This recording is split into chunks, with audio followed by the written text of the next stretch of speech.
Today we're going to talk about how to put your mouthpiece and your saxophone together. First, we're going to start with the neck.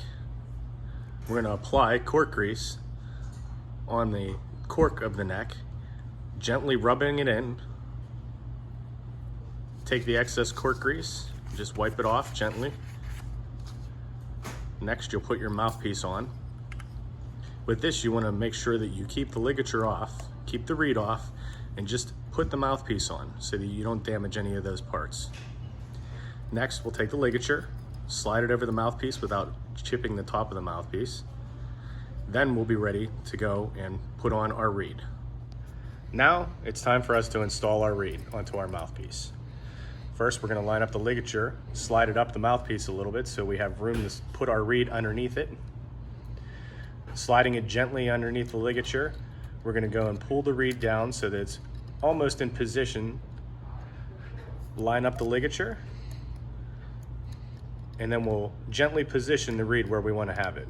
And as you see from this image, we're going to leave a little bit of black, a hair of black across the top of the reed, just so that it vibrates properly across the tip of the mouthpiece. Tightening up the ligature screws just enough to hold the reed tight and it won't move around while you're playing the instrument. When lining up the octave mechanism on your saxophone, you'll pretty much straighten the neck right down onto the octave key.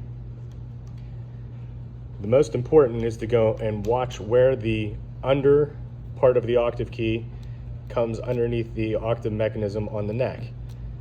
Make sure that you don't jam those pieces together whenever you're putting it together, just so that the instrument stays in good adjustment. Finally, we're ready to put the neck on the saxophone. Line up the octave key so that it goes over top of the octave key on the body of the saxophone. Gently put them both together so that you don't jam the two pieces together.